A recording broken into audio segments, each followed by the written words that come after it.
அனைவருக்கும் வணக்கம். நம்ம யூடியூப் சேனலில் திருச்செந்தூர் கோயிலுக்கு வந்திருக்கோம். எல்லாரும் அப்படியே பாருங்களேன்.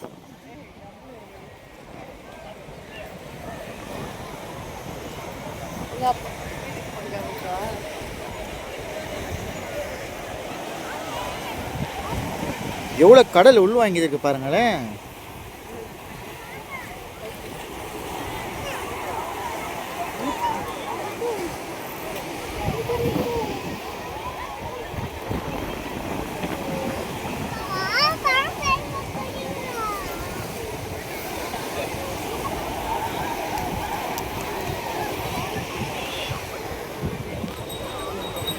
போதுமா கால் நினைக்கலாம் கத்துக்கா இனி காலி மகா நீயும் காலி இன்னைக்கு. போலாம் அங்க வேற தண்ணி வாங்குறதுக்கு